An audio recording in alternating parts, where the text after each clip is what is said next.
Hello, welcome to Florida Rural Water Association's emergency response training webinar. For the next hour or so, we're going to talk about some of the equipment that you may need during the emergency response, how to use that equipment, how to transport that equipment, and safety with that equipment. I'm Ben Lewis. I'm the Deputy Executive Director for Florida Rural Water and also one of the emergency response team members. So basically we're hoping you take away something that you can take back to your system and use, or maybe you see something that we could do better and you can let us know. But we're going to start right here with this, first of all, loading of the equipment. As you can see, we have a semi-trailer here. We've already got one generator loaded. One of the things you want to remember is you may have something to load your equipment on where you're at, but do you have something to unload it when you get to where you're going? So you want to make sure that you contact your staging area to find out what they have to unload it. You know, if they don't have a crane like we have here, then you want to make sure that they have some kind of excavator or forklift that's big enough to take some of this equipment off. So you'll want to know how much weight that can hold, because some of these are pretty big. We're going to show you some of our other generators, a lot of weight to them. That's one of the things you don't want to do is drop one of these or you know, tear one of these up trying to load or unload.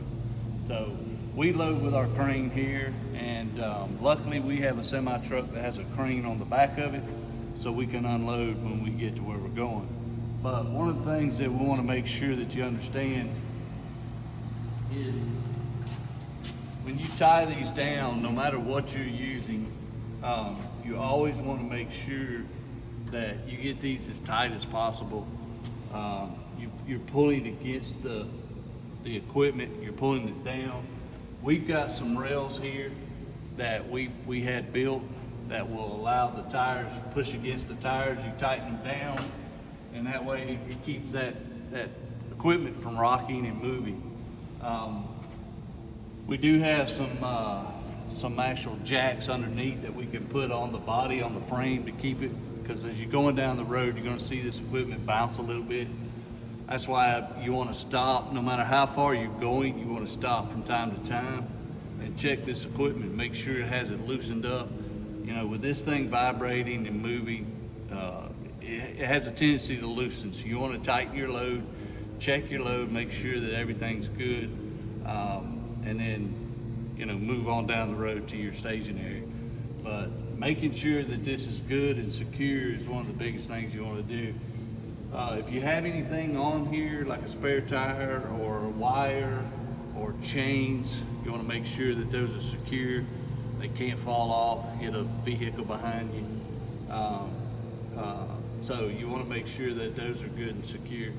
So again, we would start here, we load it, we would just move on until we get to the next one and the next one, and we load it. Once we're done with this, we'd hook up to the semi truck and we would head to our staging area. With the trailer itself, you want to make sure you check all of your tires, make sure they got the right pressure, the treads are good. You want to make sure that the air, you're getting air to your brakes. Once you hook up your truck, you want to make sure all that is good to go. Don't leave anything hanging.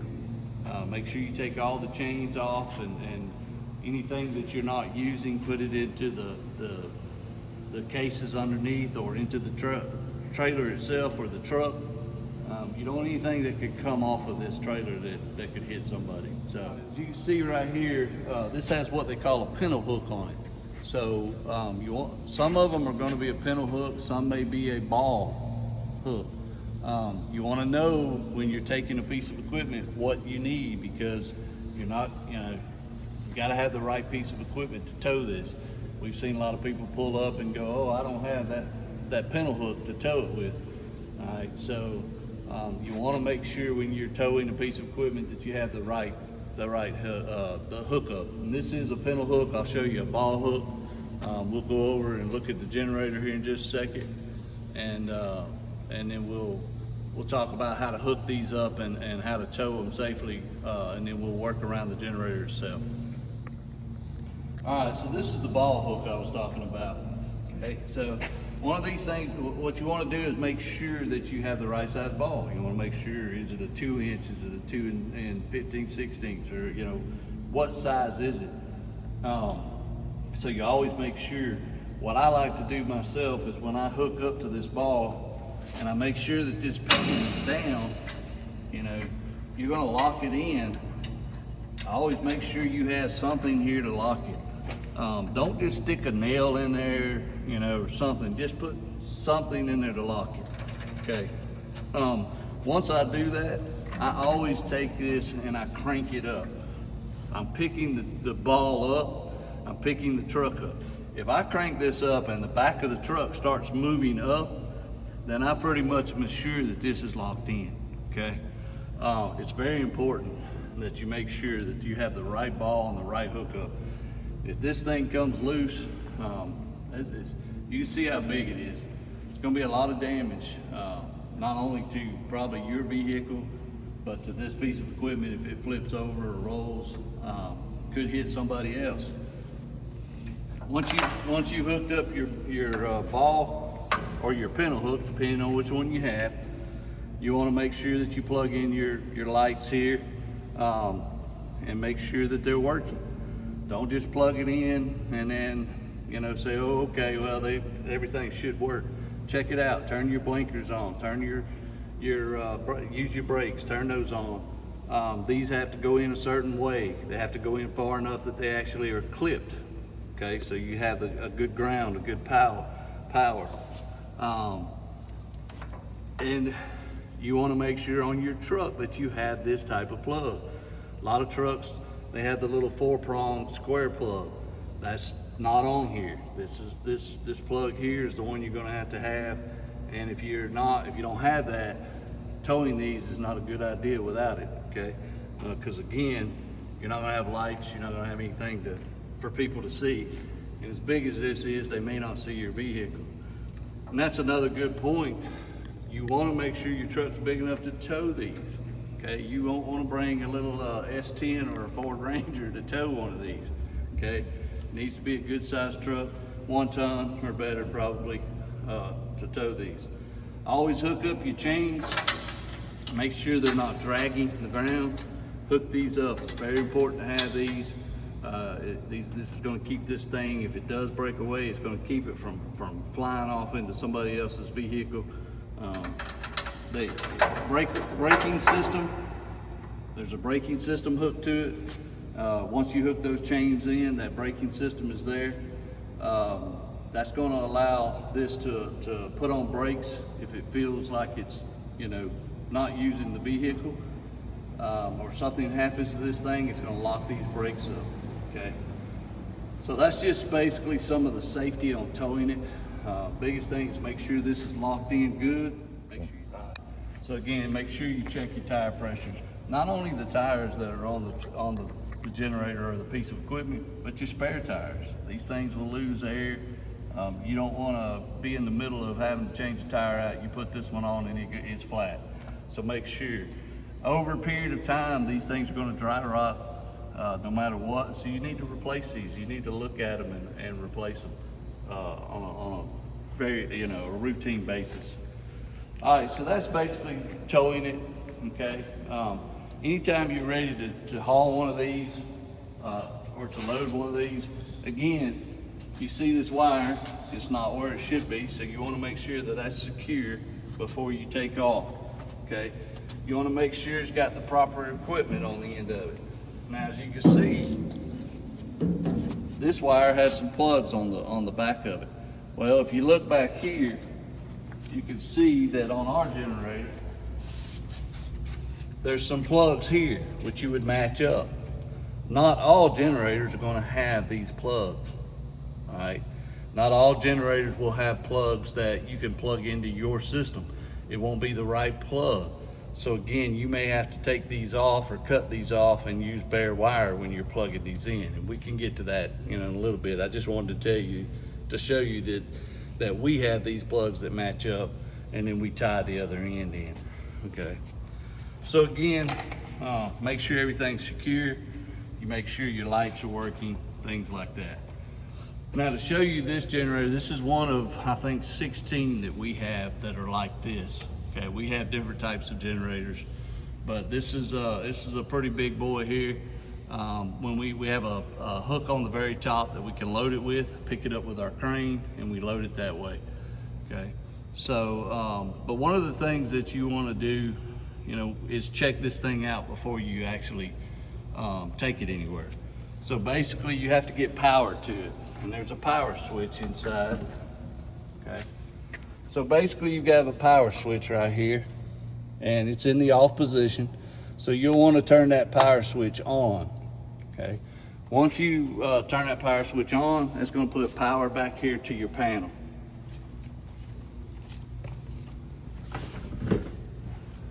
You have power back here now to your panel. This is your starting panel. So again, you just want to make sure that you check it. It's in the stop mode. Okay, so basically you're going to want to check this. You can check for hours, battery voltage. So there's the actual run time, how many starts there were. So you can keep up with that in your log. You want to keep a log of this, you know, so you can keep up with it. That way you'll know how often to change the oil and things like that. Tells you how much fuel's in here. You want to make sure that you take this thing out full of fuel. You know, in emergency response, that's one of the hardest things to get a hold of is fuel. So if you take it out full, they can at least run it for a while before they have to find some fuel. Okay, so it gives you some different things. As this piece of equipment runs, the numbers will start to show up on a lot of this. You can check out your generator too. Make sure you've got your lines, what voltage you have on your lines. So there's a lot of information that you can get off of this panel right here. But this is the panel that's going to control everything. So, but you got to have power to this panel first. So we check things back here. We make sure everything's good. You'll want to check the oil, the fuel. You'll want to check the radiator. Make sure it's got plenty of water in it. This thing's going to be running for a while. You don't want it to overheat on you. These generators have what we call DEF, and that's the same thing that you would have in a semi truck. You know, it's for your emissions. So these generators, these 16 generators that we have here, they have DEF in them, and when it gets to a certain level, it will not produce the voltage that you need. It'll start to die off. So you'll have to refill the DEF. So we make sure that the DEF is full when it leaves, and we also make sure that there's another DEF canister in here so that you'll have plenty to get you through. The DEF is, there's a tank right here with a blue cap on it. That is your DEF tank. So you'll want to make sure that you check these before you're going out too. Now here, this is your voltage selection switch. You never want to change this switch while this thing's running, okay? You can damage this generator part. So before you crank it up, you'll want to know, do I need three-phase 208 120? Do I need three-phase 480 277? Three-phase 240 120? Or do I need single phase? You can get single phase out of this, 240 120. Okay, so before you crank this, you'll want to know what you need, and basically you're just going to push up on this little emergency spot here, and you can change it to whatever you want it to. All right, always make sure this is not running. Whatever phase you need, you can run it. Now remember that if you're going to hook this up during emergency response, most of the time there's no power, right? And that's why we're needing these generators. Anybody can hook these up as long as they know what they're doing as far as wiring, okay? You don't have to be an electrician to hook something up as long as there's no power. If there's power to something and you're trying to hook this up, then yes, leave it to a certified electrician to do it. But on the panel box itself, if you don't know what phase it is or what type of power volts you need in there, you can look on that panel box and it'll show you what is going in there. So that will help you to select the power that you have here, okay? So again, most anybody could hook these up. It's not that hard, but we're working with no power. All right, so we put a little note on the outside just to remind people about the def, make sure that it's full. Anything that will help people to remember what they need to do. So here's the radiator. We're gonna make sure that this radiator's full. Got plenty of fluid in it, radiator fluid. You don't want this thing to get hot. It's gonna be running quite a bit. So from there, basically once you check everything and you see everything's ready to go and you get it to where you're going, you get it to the system, that's where you're gonna go hook it up now. So you wanna back this up. You can tell sometimes this wire is gonna come in long lengths, sometimes it'll be short lengths. That we tend to set them out pretty long, but they come back to us short because people will cut them. So you may have to back right up to where you're gonna hook up to. But once you hook up, basically, again, these are color coded. You're just gonna pick them up, put them in here, plug them in right here. So basically, you're looking at your powers.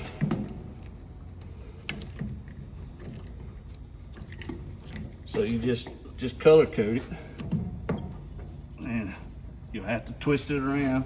It'll only go one way. And then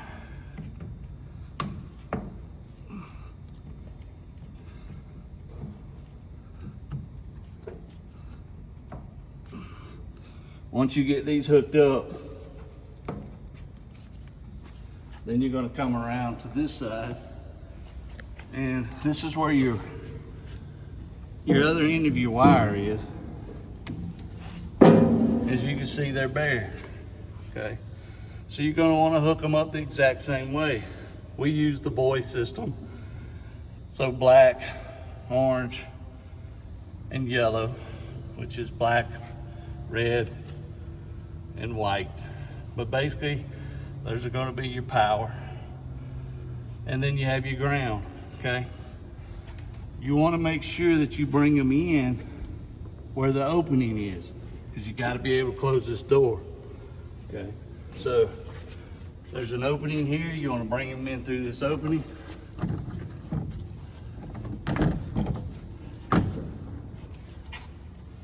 And that's going to allow you to hook them in underneath into the buses that we have here, okay? This plexiglass is a safety mechanism. There's a little pin right here, a little button that sticks out. If this plexiglass isn't shut and pushing that button in, this generator won't start, okay? So always when you go to put the wiring in, make sure you wire it to where this can shut and the door can shut, so you can actually start the generator, okay? Your main breaker is right here. So as long as you're running this, you can run this. As long as this breaker is off, you're not feeding any power to the system, okay?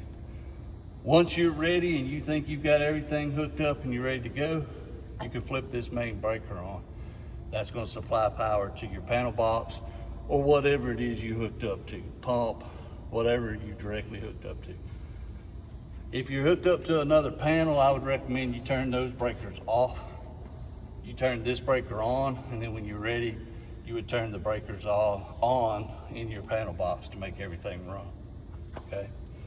Always remember that when this is not running, you want to turn this switch to the off position. So if you're not using it, turn it to the off position, because that's going to drain your battery a lot faster if you leave it in the on position, okay? And that's one of the things you don't want to do is, you know, you want to make sure that you treat this thing like you would your car or anything else. You take care of it, because again, this is what's going to give you power, and you know, things happen when these things sit for any lengths of time. Things happen to them. That's one of the reasons you want to do preventive maintenance. You know, we have this whole warehouse full of equipment. Every month we try to come up here and run these generators and run these pumps, make sure they start. We check the oil in them, we check all the fluids, we check the tires. We want to make sure that when these things roll out, they're ready to go. So doing preventive maintenance to your equipment is very important. Make sure that you keep things ready to go in a timely manner. Nothing worse than having a piece of equipment and you need it for emergency and it's not gonna work. So now you gotta explain why it doesn't work and what happened. Okay. All right, so we'll go to a bypass pump next. So we'll stop right there and then we'll hook up. All right, so you've seen our bigger generators. This is one of our smaller generators. We have all different sizes throughout here. So again, you know, you can bring a smaller truck to hook up to one of these, but you gotta know what you're needing.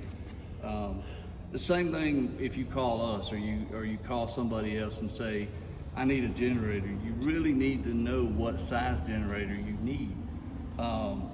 You need to know what size motor, what's the horsepower that you're going to be running. You need to know how many volts you need. Worst thing is somebody bring a generator to you and it's not big enough. Also, even on the other side, if it's too big, yeah, it's gonna do the job, but you're taking something bigger away from somebody else that may need that. So letting us know what you need exactly is very important so that we can bring you the right size generator so you're not, you know, we're not wasting a piece of equipment or we didn't bring you the right size. So this is just another generator. Here's one of our bypass pumps. We have 4 of these. We have 2 of these same kind here. Then we have a Thompson and then we have a Godwin bypass pump. So we have 4. Some systems probably have more and some systems may not even have any, okay? With a bypass pump, again, you can use this on lift stations. You can use them on master lift stations, any type of containment that you want to pump down, basins that you want to pump. But a lot of times these are brought to lift stations, especially like the master lift station when you're out of power. These can be used with floats on them. There's floats right here in the front. Basically, you're going to wire these floats up right here. All you do, if you have the plug, you'll just plug them in right here underneath this control box. If you don't have the plug, you can actually wire them in. So that way you can use this thing automatic. You don't have to have someone standing here turning it on and off. You can drop the floats down in there. When it needs to come on, it'll automatically call for it and it'll come on. And when it's ready to shut off, it'll shut off. Biggest thing you need to do is make sure that you come by and check on it from time to time, make sure that it's working, make sure that it's got fluid, fuel, oil, things like that. Same thing on the generator. You're gonna test here and check here. This is your main control panel. So basically you just turn it on and this is gonna allow you to have power here. And then you're gonna go from there and you can crank it from here. You can turn the menu to check things.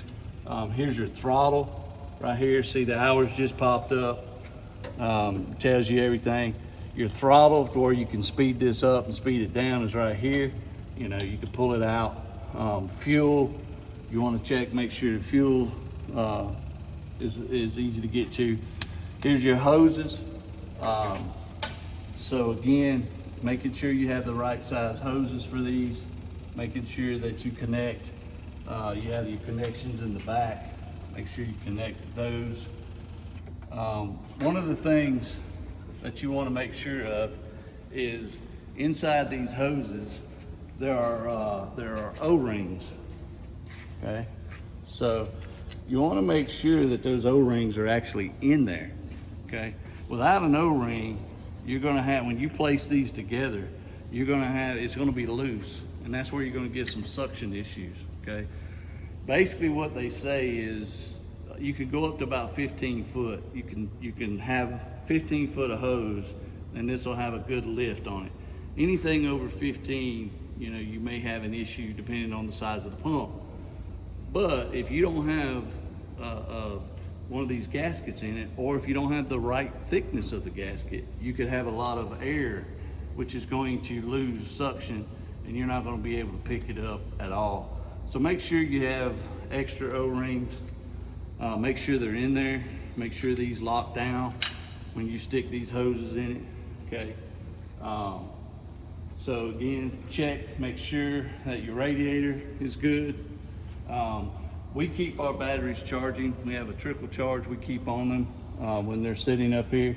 So make sure that your batteries are good and charged and they're working properly. Same thing when you're hooking up. Again, this is a pintle hook. So again, I showed you a pintle hook on that generator, ball hook on these generators. This is a pintle hook. You want to make sure you have the right hookup. It's got the same thing. It's got a plug for your brakes and your tail lights. It has breakaways. It has the chains.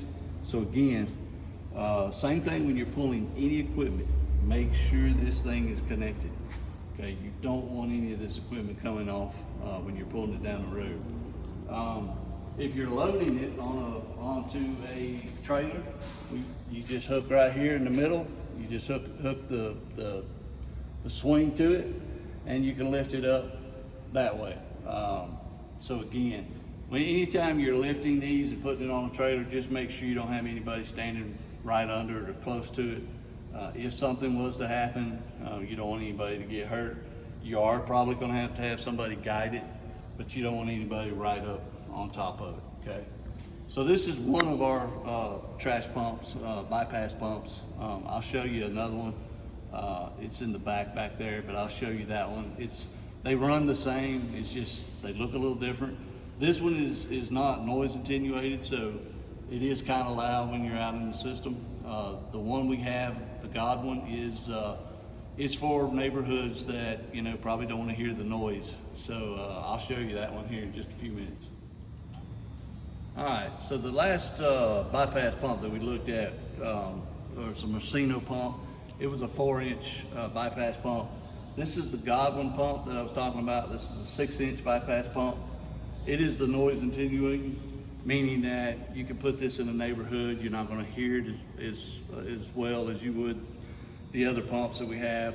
It's not going to be as loud because it's actually got a cabinet filled on top of it. Okay. Same thing. This has a pintle hook. You want to check everything. You want to make sure these hoses are good and secure before you leave out of here. Check for the washers that are in here.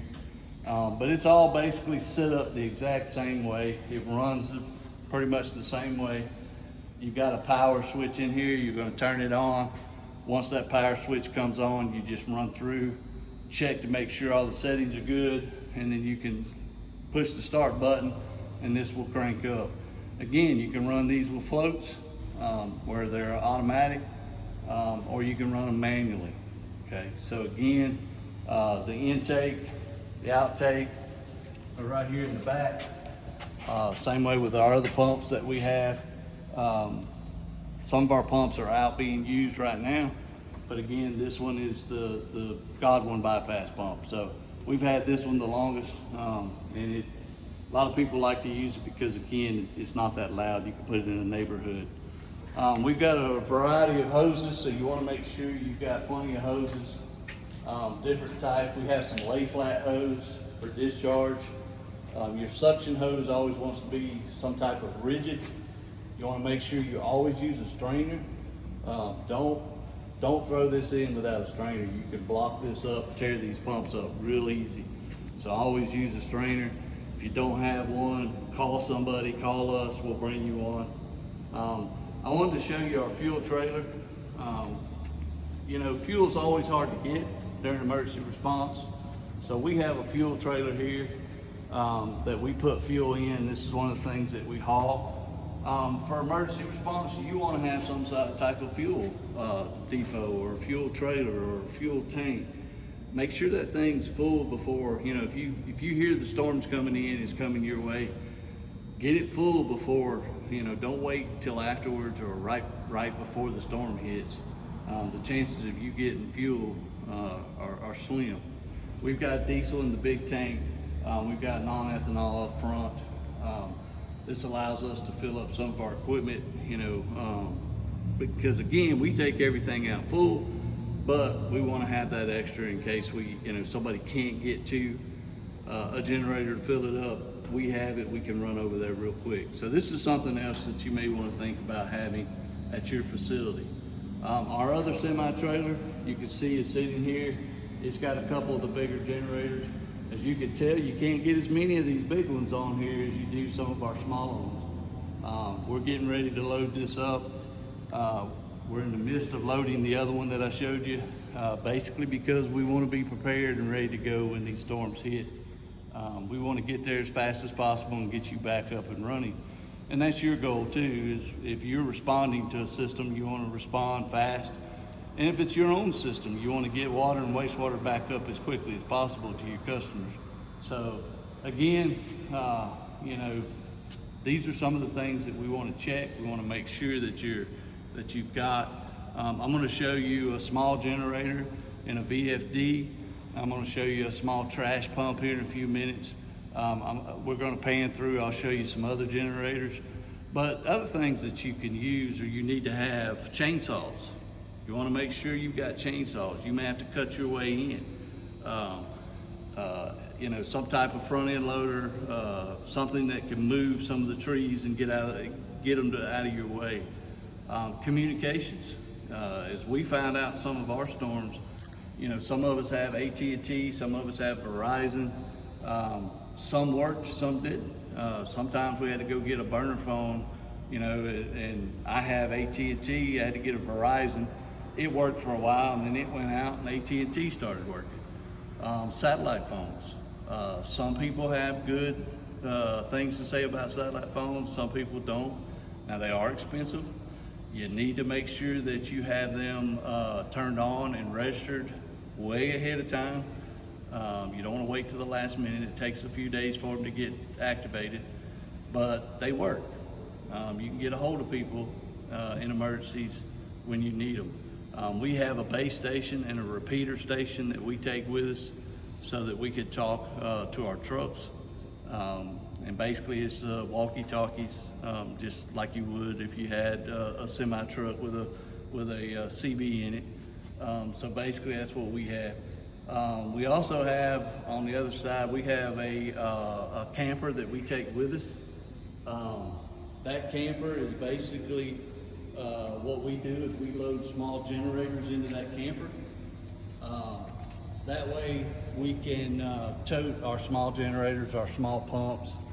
We can have them toted safely to wherever we need to do. And then once they're out, we have a place for our staff to stay and get some air conditioning and food and rest and showers.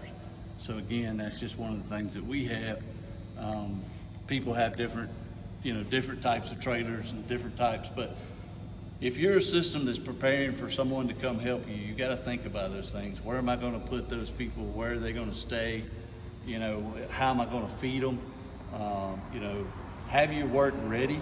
Know what you want them to do, because there's nothing worse than to have 100 people show up to help you and then you don't know where to put them. You don't know how to feed them. You don't know how to, you don't even know where you want them to start at. That's a panicky mode, and you don't need that. So be prepared to receive people. And also, if you're the system that's going out to help people, be understanding that system may be in shock and they need a moment to gather their senses, So I know standing around waiting for someone to tell you where to go and help, it gets old, but we all have to understand that, emergency responses can be devastating, and we all have to take a moment. So, all right, so we'll look at the small generator and the small trash pump next and go over those. All right, so we've seen some of the bigger generators we have, and we have some of these smaller ones. You can see some over here. We've got some Yamahas, we got some Hondas, we got some North Stars. We got some more in the other room in there. These smaller ones, they can be used by themselves, as you see those Hondas, or they can be used with a VFD. All right, now, so if you have a single phase pump or a single phase motor or single phase, whatever that you need power for, then you could just take a generator this size if it's big enough. Again, that's why we're going to need to know what you're trying to run. We can bring one of these out and you can run your lift station or your pump or whatever. If you have three-phase, like a lot of times your lift stations, that's what's backing up on you. And you got to have, you want relief for your lift station. If you have three-phase, we're going to bring you a generator out with a VFD. And basically what we're going to do is we're going to plug this VFD into the generator, and then we're going to wire the VFD into your pump. And basically this VFD is going to take the single phase from this generator, and it's going to create the three phase that you need to run your pump. This is an ABB VFD. Depending on the size you need, is going to be the size that we bring you. So basically, we would take this wire that's at the bottom, we would plug it into your lift station, or we would wire it hardwired into your lift station, depending on what you need. The other plug goes into the generator. Once the generator's running, it's producing that single phase, running it through your VFD, creating that three phase that you need to run your pump. So basically this setup is for you to take and what we say hopscotch around your lift station. So you take it, put it on the back of the truck, you pump down 10 lift stations, and then you run back and start at the first one again, and it allows you to pump down your lift stations without having one of the big generators stationary. Because if we don't have enough generators to get to everybody, these work perfectly. We give you a couple of these and put it in the back of your trucks, and you go around and you just pump down your lift stations. Again, even if you have this VFD, say you have a mixture of three-phase and single-phase, you get to a single-phase lift station, you just run it straight from the generator. You don't have to run it through the VFD. So again, you can use this on both setups.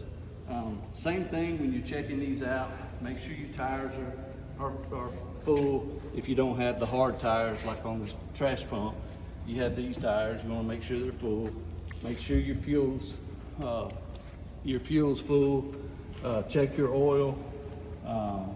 Make sure that it's it'll crank. A lot of these are key cranks.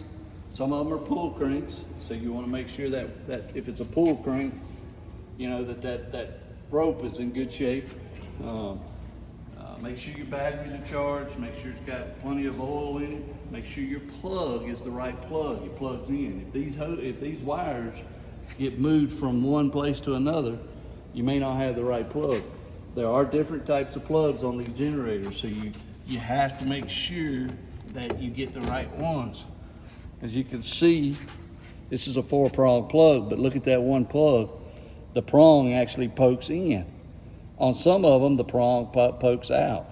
This is probably the worst problem we have, is we take the wrong plug with the wrong generator, and then it won't fit. So now we have to find a plug, or we have to go back and get the right plug with the right wire, okay?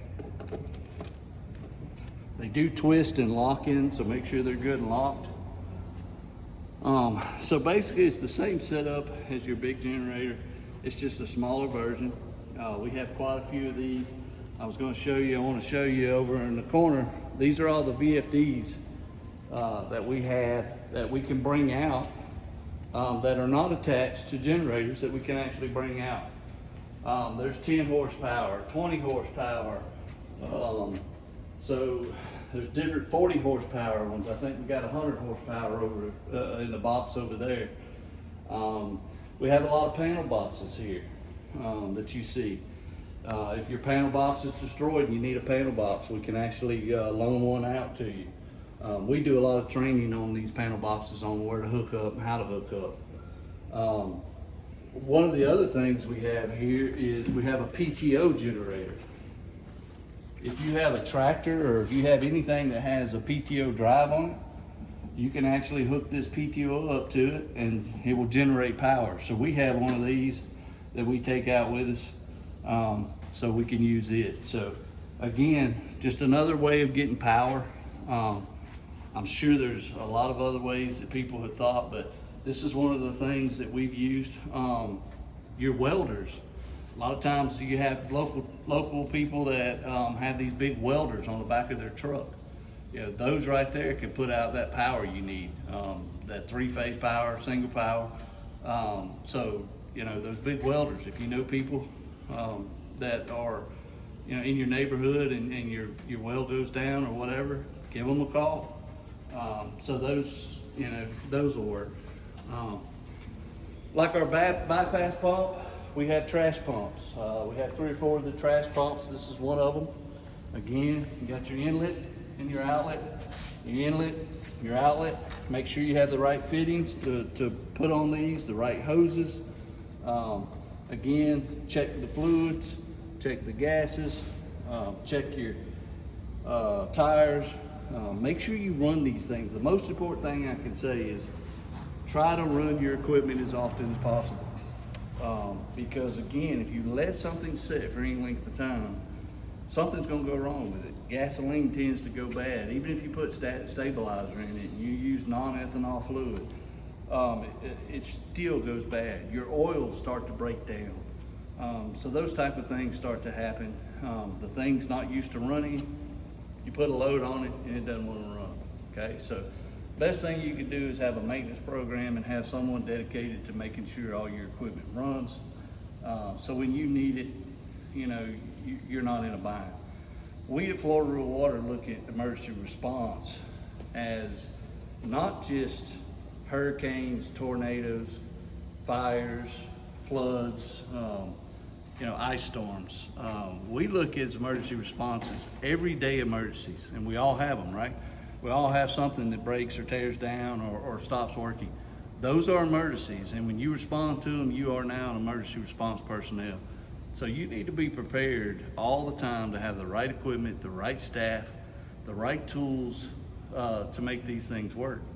So training on this equipment. You know, we have over 40 staff, and we have to have trainings on a regular basis because, again, if you don't deal with these things on a day-to-day basis, you forget how to run these things. So having a training where people know how to hook things up, how to turn things on, what to check for, you know, how to be safe about doing it, that's important to have. So, you know, I highly recommend that you have a good training program. A couple times a year, get your people trained on it. But there's a lot of equipment that goes to emergency response. You can look around this warehouse and you see we have a ton of stuff that I haven't even mentioned. We have pumps, we have motors, we have chlorine scales, you know, bladders, you name it, we got it, we load it up, we bring it out. If we can use it, we use it. If we don't, we, you know, hey, good, it's glad we didn't have to use it. But you want to make sure your system is prepared the best it can be, so that when we roll up, you can say, hey, you know, we're good, we're taken care of, appreciate it. But if not, just know that we're out there, and there's probably many other folks out there to try to help you too. But the biggest thing is know what you need when you ask for it, so that when we come, we're prepared the right way the first time, and we can get you up and running as quickly as possible. All right, I know there was a lot pushed into this hour here. It was kind of hard for us to run anything and show you it running because of the noise and being able to hear me. Maybe we can do another video down the road of actually how to hook up a generator, wire it up, run it, and show you those.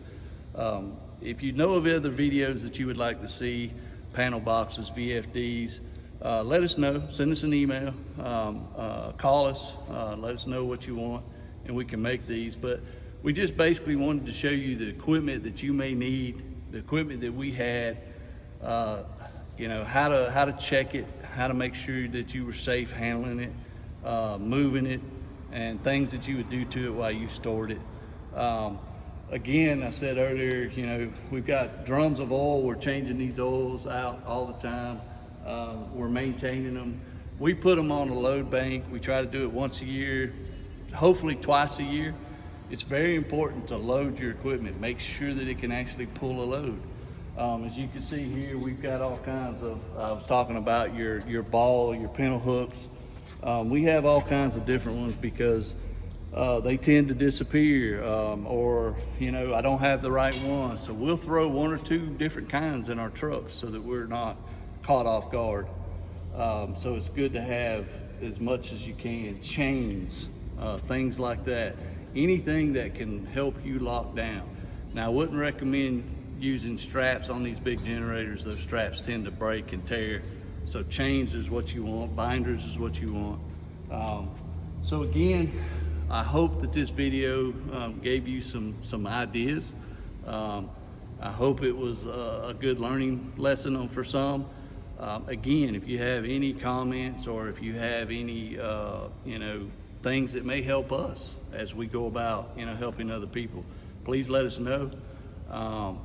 You can email us at Florida Rural Water, frwa.net, or give us a call at 850-668-2746.